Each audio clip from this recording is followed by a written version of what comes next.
Bonsoir à toutes et à tous, heureux de vous retrouver pour la tranche info en direct sur votre antenne Canal 10 Télévision avec au programme de votre soirée Info 10, le journal local et régional qui sera suivi du Focus. Nous sommes jeudi et donc nous parlerons anthropologie noire avec notre expert des humanités classiques africaines, Nusere Kalala Omotunde. Bon, ce soir ce ne sera pas trop anthropologie, on parlera beaucoup de production énergétique. Oui, on s'inscrit aussi dans notre temps, ce sera juste après la coupure pub de 19h, mais pour l'instant place à l'actu.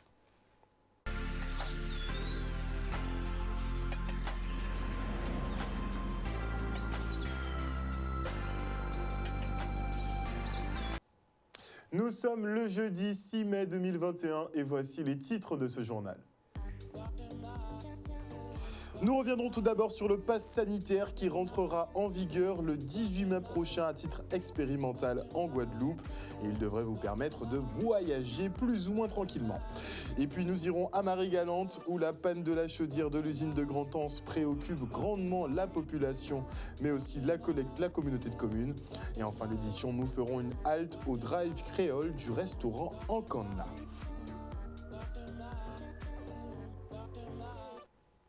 Et avant de développer ces quelques titres, parlons du chiffre du jour, 74 pour les 74 listes candidates pour les élections départementales. Visiblement, il devrait y avoir pas mal de nouveaux challengers et la liste complète sera communiquée par la préfecture d'ici demain.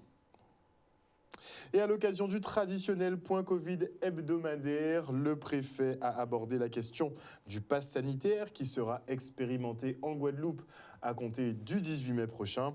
Il s'agit d'une application dans laquelle vous pourrez télécharger vos tests PCR et attestations de vaccination. Plus de précisions avec Alexandre Rochat. C'est un outil qu'on va expérimenter, comme il va être expérimenté pour la Guyane cette semaine. Nous, ce sera la semaine suivante, on aura l'occasion d'en parler plus dans le détail, mais c'est l'expérimentation d'un outil. Cet outil, ça va permettre de mettre sur son téléphone portable dans une application, qui va être celle d'une application réglementaire que tout le monde pourra posséder s'il le souhaite, de mettre à l'intérieur les preuves de tests qu'il a fait, des tests PCR positifs ou négatifs, bien évidemment, mais aussi de mettre des tests de vaccination complète. Ça permettra donc premièrement, pour les voyages, pour le besoin de montrer ces tests, d'éviter d'avoir ces certificats et de pouvoir utiliser l'application Tous Anti-Covid qui me permettra de voir les tests. Et puis demain, si on en a un usage, ça permettra aussi de prouver qu'on peut être vacciné ou qu'on a été atteint de la Covid et que donc on est maintenant immunisé contre cette maladie. Voilà, vous savez qu'il y a beaucoup de réflexions qui sont en cours autour de l'utilisation de ce que serait demain un pass sanitaire. Aujourd'hui, on va expérimenter l'outil qui nous permettra peut-être demain de l'utiliser. Et avec une crise de confiance autour des vaccins comme l'AstraZeneca, le gouvernement peine à vacciner tout le monde au point que des mesures incitatives soient évoquées. Aujourd'hui, l'infectiologue Karine Lacombe a déclaré qu'une espèce de petite allocation pourrait être attribuée à chaque personne vaccinée avec un schéma vaccinal complet. Présenté comme la solution pour un retour à une vie normale, le vaccin pourrait devenir une condition sine qua non d'ailleurs pour voyager. Notez que par exemple la Floride a refusé le principe du passeport vaccinal, mais en tout cas des pays comme Israël l'imposent pour rentrer sur le territoire. Alors êtes-vous prêt à accepter quelques doses pour pouvoir visiter le monde? Les réponses dans le micro-trottoir d'Olivier Félix et Maxime Morel. Je pense que ça va encore réduire le trafic, le nombre de voyageurs, puisque les gens n'ont pas spécialement envie de se faire vacciner, puisque déjà c'est un sujet tellement sensible. Donc ce sera vraiment lorsqu'on aura un motif impérieux, à mon avis, qu'on sera tenu d'avoir ce carnet de vaccination, ce vaccin, voilà. C'est pas normal. Puisqu'en étant vacciné, ça ne nous empêche pas de l'attraper. Donc je vois pas, c'est pas normal, il n'y a pas de logique dans ça. Ça aurait été compliqué, j'aurais du mal à l'accepter. Si on n'a pas besoin de voyager, en plus, je reste dans un pays, moi, ou dans d'autres pays, si je attrape une maladie, qui est pas même, ça me sent vraiment maladie. Non, franchement, non, je ne prendrai aucun vaccin pour voyager, autant rester chez moi. Vous irez vous faire vacciner si vous êtes obligé pour pouvoir voyager? Eh bien, pour l'instant, je me dis que les voyages, on les mettra en suspens jusqu'à ce que les choses s'améliorent. Je préfère rester en Guadeloupe, il fait beau, il y a tout ce qu'il faut. Alors, puis, je vais rester ici. Ah bien, ça va pas presser pas ni le feu pour voyager. Sinon, pas besoin, bon, autant bien là. Là, ça va être un peu plus compliqué, mais je trouve que c'est pas forcément quelque chose d'intelligent et d'intéressant vis-à-vis de tous. Je dirais non, mais des fois on n'a pas le choix. On est obligé de voyager pour un dessert ou pour d'autres impératifs. Voilà. J'ai pas envie, mais on peut ne pas avoir le choix aussi, malheureusement. Vaccination qui, pour l'heure, n'est pas encore obligatoire. Et depuis la déclaration de guerre contre le Covid, notre cerveau a vécu plusieurs chocs successifs. Confinement, déconfinement, couvre-feu, distanciation physique, télétravail sont tout autant de bouleversements auxquels nous avons fait face. Des traumatismes qui ont des conséquences sur notre psyché, comme nous l'explique le docteur Rosette Lizimac. Quand il y a eu la déclaration de guerre, entre guillemets, psychologique, il nous arrivait quelque chose de particulier. Le cerveau humain fonctionne comme ça. Nous avons tous été dans un état de sidération. Et l'état de sidération fait que le cerveau a vécu quelque chose de nouveau. Il rentre dans un état de sidération. Cet état de sidération ne peut pas être vécu par tout le monde de la même façon. Ce qui veut dire que les gens qui avaient, on va dire, entre guillemets, qui étaient équilibrés, vont rester dans cet état de sidération, normalement 2-3 jours, et après, la réalité va reprendre le dessus. Mais on va avoir une deuxième tranche de personnes qui étaient déjà dans un état de fébrilité, qui avaient déjà un terrain, qui étaient déjà soit anxieux, soit très dépressifs, soit très déprimés ou très hypochondriaques, et qui vont faire beaucoup intervenir le scénario émotionnel de la peur étant de l'angoisse sans objet. Mais la peur, c'est souvent lié à la peur de la maladie, du virus, mais la peur du virus est surtout liée à la peur de la mort. Et quand les gens ont réalisé que, ouais, mais chez nous, bien confinés, on peut faire des tas de choses, et finalement, on n'en meurt pas plus que ça. Donc la peur, progressivement, a pris du recul, je parle pour la majorité des gens, et quand on est sorti du confinement, les gens pensaient qu'ils allaient pouvoir récupérer leur liberté de vie, qui est très importante dans la vie. La liberté de respirer, la liberté de voir sa famille, la liberté de recréer un lien social.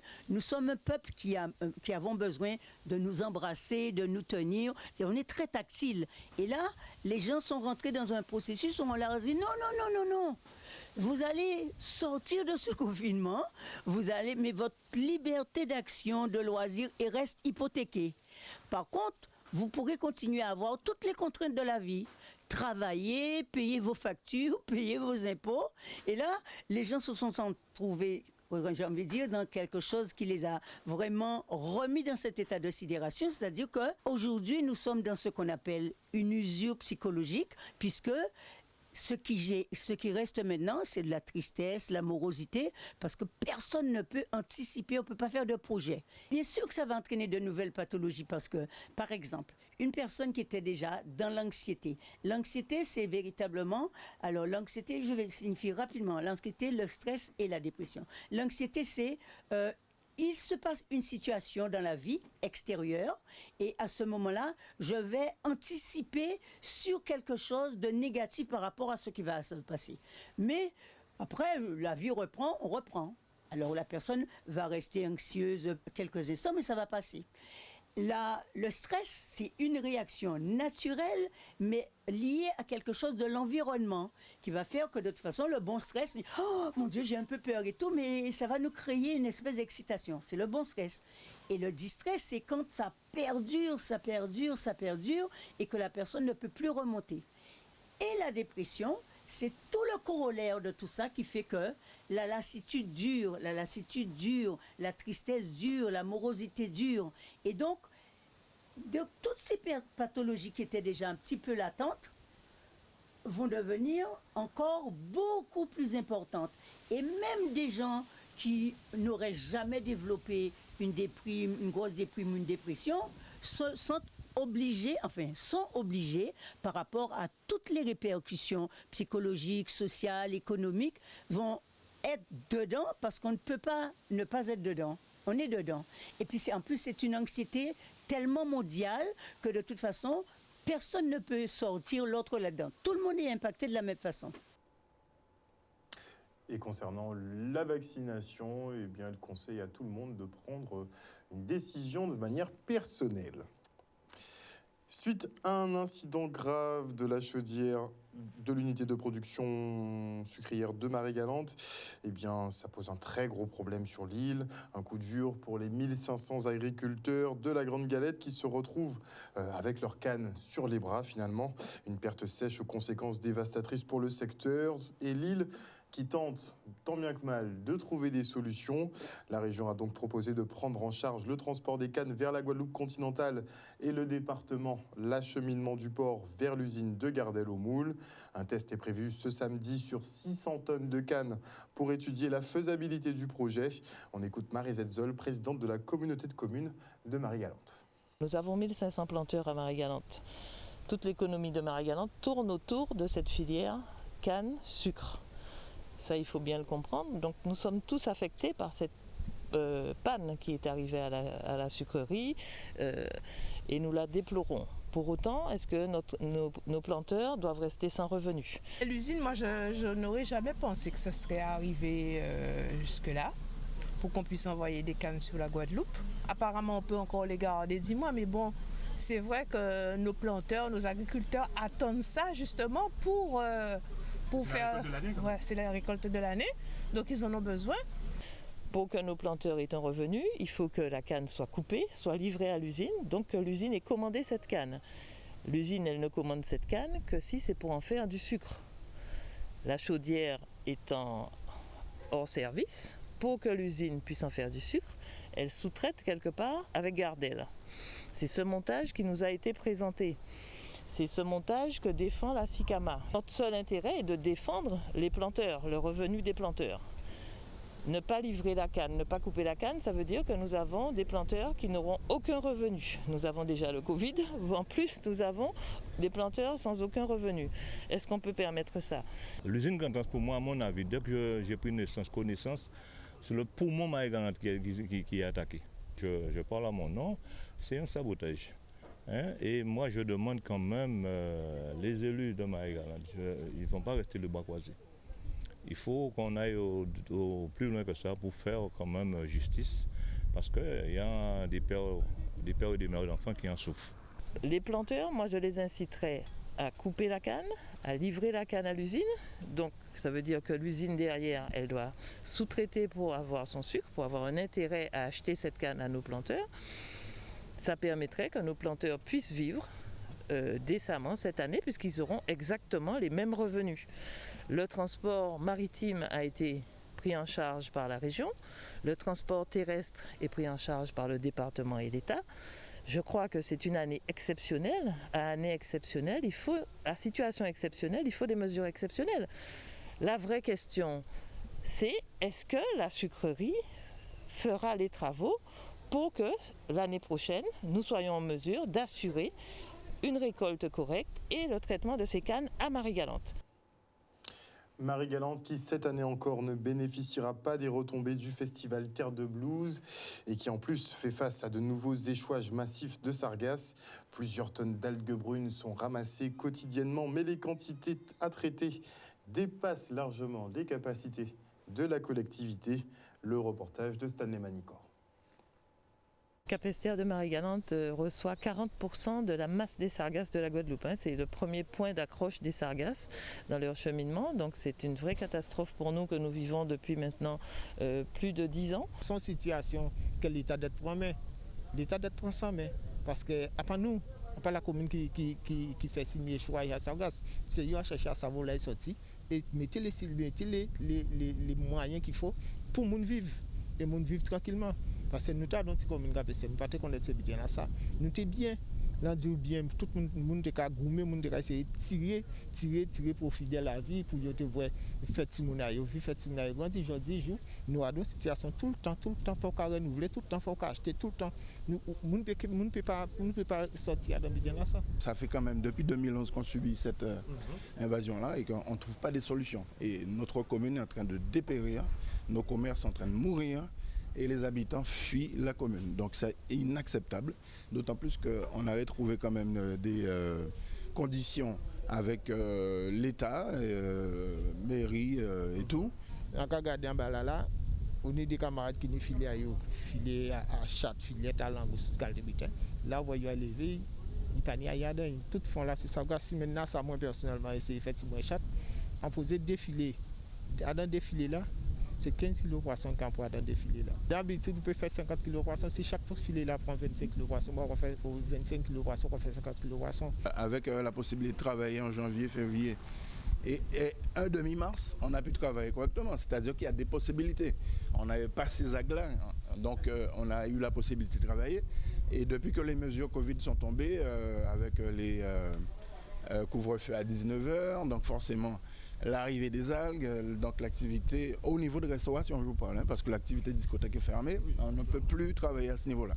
Donc imaginez les pertes énormes que j'ai. Des opérations comme le festival, ce sont des opérations qui nous aident à nous en sortir, parce que le côté exsangue de l'économie de Marie-Galante fait qu'on n'a pas toujours les moyens à souvenir notre rentabilité. Le festival est là pour ça. Ne pas avoir de festival 2 ans de suite, eh bien tant pis. Tant pis, mais au moins on est vivant. Parce que Marie-Galante, nous sommes 10 000 habitants. Si jamais nous laissons le coronavirus, parce que je vous rappelle qu'en période de festival, nous doublons, voire triplons la population. Donc vous avez vu que quand ce sont des périodes festives, plus personne ne respecte rien. Donc nous ne pouvons pas nous permettre. Et c'est vrai que je suis complètement favorable à annuler ce festival. La présidente de l'Office du tourisme en a pris la décision avec son conseil d'administration. Et je trouve que c'est très raisonnable pour notre population. Pas de festival Terre de Blues encore cette année, mais notez que le 70e Tour cycliste de Guadeloupe, lui, est prévu du 22 au 31 octobre prochain, en espérant que ce ne soit pas le week-end de la Toussaint, et vu qu'on sera en pleine période cyclonique, que le temps soit plus ou moins clément.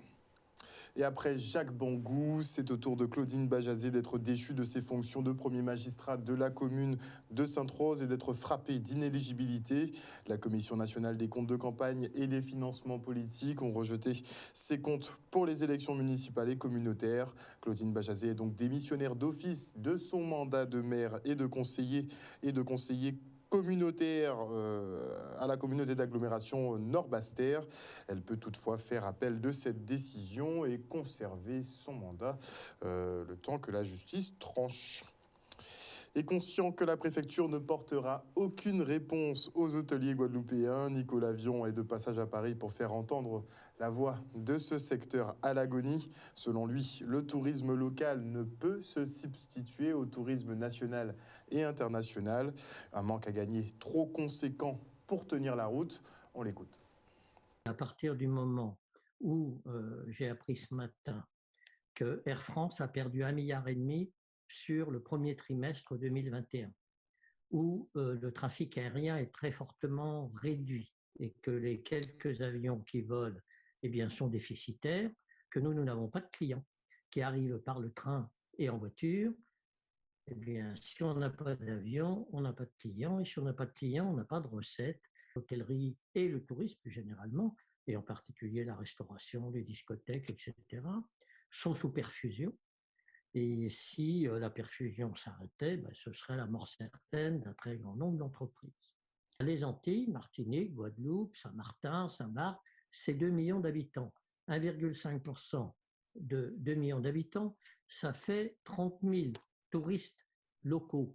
Ces 30 000 touristes locaux, ils vivent sur un territoire où le pouvoir d'achat est plus réduit que dans l'Hexagone.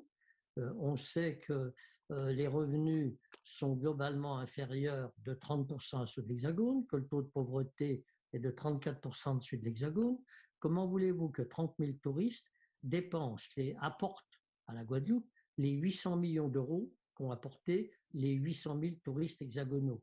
C'est tout à fait irréaliste et le tourisme local ne peut pas se substituer au tourisme international. Si, par exemple, les mesures de chômage partiel n'étaient pas poursuivies jusqu'à la fin de l'année, parce que le gouvernement parle de les restreindre à partir du mois de juin, mais à partir du mois de juin dans l'Hexagone, on va tomber sur la haute saison.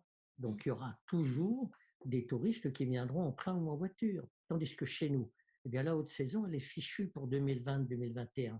Elle s'est arrêtée au 15 avril. Donc on aura très probablement très peu de clients qui reviendront au plus tôt, avant décembre 2021. Il faut donc que les mesures de soutien aux emplois soient maintenues au moins jusqu'à la fin de l'année. Parlons des entrepreneurs guadeloupéens maintenant, qui ne se laissent pas abattre à cause de cette crise Covid et notamment des mesures de restriction qui sont à géométrie variable un peu chaque semaine. Eh bien, ces entrepreneurs font preuve d'énormément de résilience à chacune de ces mesures. Et notez par exemple que du lundi au dimanche maintenant, le Drive Créole de Encanla vous accueille. Eh bien oui, il faut bien trouver des solutions pour commercialiser ces produits. On a droit au retour des drives, pourquoi pas le reportage. Alors que désirez-vous? Moi je vais prendre le poulet au lardon parce qu'on va parler du poulet au lardon d'ici et les meilleurs pays. Je prendrai un poulet au lardon. Entendu. Et en accompagnement L'accompagnement, je prendrai le gâteau de banane jaune. Entendu. Vous pouvez passer récupérer, régler du moins, et récupérer votre commande ensuite. Merci. Après vous suivez la direction. Bonne continuation. C'est ce qu'a fait un mouvement, nous plancher, c'est l'idée à Drive Créole. Et comme par hasard, vient Covid, donc nous dit nous accélérer assez l'idée à Drive Créole. Donc, crise sanitaire vient à obliger. Donc nous prenons un petit bon retard quand même parce que c'était pas facile. Et là, mais aujourd'hui, nous avons constaté que faut une porter manœuvre quand même. Et nous réaliser et qu'à démarrer aujourd'hui. Eh bien, 3 semaines pour tout venir à là parce qu'on là en confiné et d'habitude on venir à aimé 4 là et aujourd'hui là quand dîner en Drive Créole on a fait les premiers à venir pour un drive moi parce que tu allais faire un travail. Alors en Drive Créole on pas fait McDonald's on pas fait côté on trouve Drive Créole et on content. Vous savez Drive Créole ça veut dire manger créole. Et vous savez nous n'avons pas panoplie de plats créoles ici. Donc nous avons essayé de faire, en fait, pour tout le monde trouver compte à dans ça. Ça veut dire que nous avons 7 jours dans la semaine. Et pendant les 7 jours, chaque jour, nous avons 5 plats différents créoles. Mais ça, nous avons noté que nous avons fait une plateforme. Et comme ça, chaque monde qui peut visiter la plateforme-là, a essayé et qui peut regarder quand il veut manger. Si il veut manger ça aujourd'hui-là, si il veut manger ça demain. En fait, nous sommes capables de le choix. Et aussi, il faut mettre en tête aussi, c'est des plats créoles qui sont très compliqués à réaliser pour certains gens à Casayo, pour 2 ou 3 personnes. Par exemple, triptyfigue, dambo et queue de porc, migrant de fruits à pain, bébélé, soupe à Congo, des trucs comme ça. Donc, nous pouvons venir récupérer, il suffit de regarder qui joue ça et puis vous pouvez commander en ligne aussi et payer en ligne en toute sécurité et aussi venir prendre ses places. Vous faites un poulet au lardon, hein? Mais c'est sympa, c'est merci, merci, bon appétit. Au revoir. Un reportage signé Charlie Dagonia. Et petit focus maintenant sur le coup de pouce solidaire, une épicerie pour les personnes en difficulté. Et c'est l'entraide qui est au cœur de la démarche. Le reportage. L'association Coup de pouce solidaire 971 a vu le jour en début de cette année, suite à la crise du Covid-19 que rencontrent bon nombre de personnes en Guadeloupe. Donc notre objectif, c'est de permettre à tout un chacun, quelles que soient les origines sociales, de pouvoir recevoir un don, soit en numéraire, soit en nature, ou soit en alimentaire, pour permettre de pallier les difficultés que nous rencontrons suite au Covid. Donc, toute personne peut adhérer, il faut juste venir adhérer à l'association.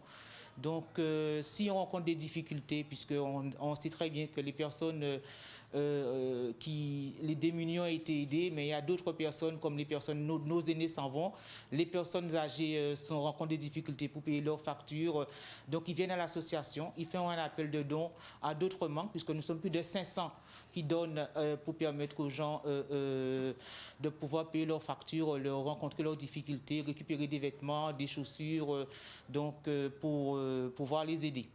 J'ai choisi le coup de pouce solidaire parce qu'il y a un moment donné, voilà, j'ai fait un appel aux dons de la mesure que j'étais craintif au début.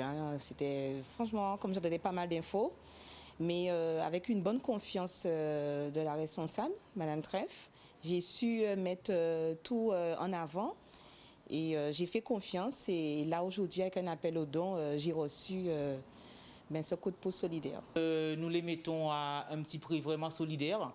Et il y en a que nous donnons pour permettre à ce que les gens puissent pouvoir gagner du pouvoir d'achat déjà. et leur permettre de s'en sortir. Eh bien, j'ai eu une énorme confiance une fois que j'ai reçu ce coup de pouce, parce que je reviens quand même de beaucoup de difficultés en amont dans un quartier assez difficile. Et quand Mme Treff m'a su mettre en confiance, vraiment, ça m'a vraiment permis de vraiment faire 2 pas en avant. Et je me vois venir. Donc nous sommes aujourd'hui plus de 500. J'appelle quand même à toute la population guadeloupéenne, puisqu'on dit souvent que les Guadeloupéens ne savent pas se mettre ensemble. Aujourd'hui, nous sommes 500 à pouvoir nous mettre ensemble pour permettre à ce que nous puissions nous entraider par des dons. Donc quelqu'un qui a des difficultés, comme ce matin, une dame a reçu un don de l'association parce que nous, les Guadeloupéens, on a su nous mettre ensemble pour pouvoir nous entraider.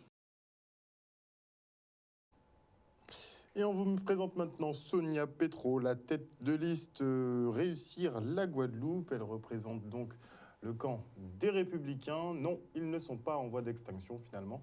Regardez. Aujourd'hui, c'était la déclaration de candidature de la liste que j'aurai l'honneur et le plaisir de conduire pour les prochaines élections régionales, une liste Réussir la Guadeloupe. Je suis présidente de la Fédération Les Républicains de Guadeloupe. Tout le monde connaît mon appartenance à droite de l'échiquier politique, mais je suis avant tout aussi une Guadeloupéenne. Donc c'est une liste qui va ressembler à la Guadeloupe, une liste qui sera ouverte. Il y aura des gens de droite, des gens du centre, des gens aussi qui sont de gauche, et surtout des citoyens, beaucoup de citoyens guadeloupéens, mais ce sera surtout une liste, non pas d'assemblage de partis, de combinaisons, mais une liste qui rassemble des citoyens, des talents, des personnes qui ont la Guadeloupe au cœur et des personnes qui veulent que la Guadeloupe réussisse, des personnes qui ont envie d'autre chose. Actuellement, quel choix qui est proposé aux Guadeloupéens? Ceux qui sont là et ceux qui étaient là. Je trouve anormal que ceux qui ont échoué, qui sont responsables de la faillite actuelle de la Guadeloupe, qui sont responsables du fait que toutes les politiques publiques ne sont pas servies ou qu'elles le sont de façon lacunaire, qui sont responsables du fait que de l'eau ne coule pas dans les robinets en Guadeloupe et quand elle coule, elle n'est pas de qualité, qui sont responsables du scandale de l'assainissement, qui sont responsables du fait que nos jeunes n'ont aucun espoir. Leur seul espoir, c'est d'aller au Canada, chercher des lendemains meilleurs ou aller dans l'Hexagone. Il y a de la désespérance en Guadeloupe. Donc, nous, notre liste est là pour dire à la Guadeloupe, il y a des potentiels en Guadeloupe. On a tout pour que la Guadeloupe soit encore plus belle. On a simplement besoin d'avoir des hommes et des femmes déterminés, des personnes qui ont envie que la Guadeloupe réussisse. C'est ça notre credo. Et nous avons 4 urgences. Une urgence sociale, une urgence économique, une urgence environnementale et une urgence politique. Il faut renouveler les hommes et les pratiques. Il faut que les Guadeloupéens retrouvent de l'espoir et sachent que tout est possible en Guadeloupe. Un renouvellement de la classe politique, vous avez bien entendu. Et le reportage était signé Olivier Félix. Voilà, chers téléspectateurs, nous sommes arrivés au terme de ce journal. Je profite d'ailleurs pour souhaiter un bon retour à notre collègue Chicanos qui sort d'une convalescence, vous savez un peu ce qui lui est arrivé. Donc on lui souhaite un bon retour et de revenir au max de la forme justement pour ces émissions qui sont très attendues tous les jours, nous le savons tous. En tout cas, passez une excellente soirée à l'écoute des programmes de Canal 10. N'oubliez pas que chez nous, vous faites l'information que nous diffusons. Le journal local revient demain à 18h30. Passez une excellente soirée à l'écoute de nos programmes. Bisous, bisous.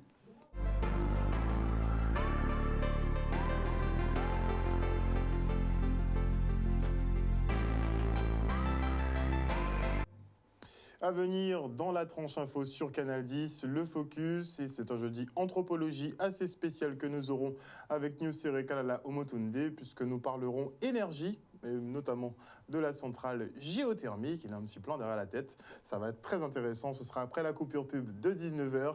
Et avant cela, je dis bonsoir au général Franck Abar, bonsoir à Jean-Marie Saint-Marc, bonsoir à Titi Guadeloupe, à Denise Ziri, bonsoir à Jimmy Kamagouva Aliar. J'espère que tu vas bien, Jimmy. Bonsoir à Absalon Hugues Théodore, bonsoir à Julie Noglotte, bonsoir à Suzanne Galahor, bonsoir à Emma Doma, bonsoir à Fabien Média 97, bonsoir à Maggie Delaney, bisous Maggie, bonsoir à Olivier Abelli, bonsoir à Houston Bonny, bonsoir à Kitoun Cyprien, bonsoir à Martine Norval, à Damien Salibur, à Alain Jean, bonsoir à Johanna Bon, à Christiane Laurent, bonsoir à Paul Grégory, bonsoir à qui d'autre. Vous êtes en plein débat, la bande de Damien, tout ça. Bonsoir à Christabel Valma, bonsoir à Lucienne Kader, bonsoir à Eliane Alexandre, à Dègre Dany, bonsoir à Gilles Hall, bonsoir à tous ceux qui nous suivent sur le Facebook de Canal 10 et sur l'antenne aussi. On vous dit merci et on se retrouve après la coupure pub.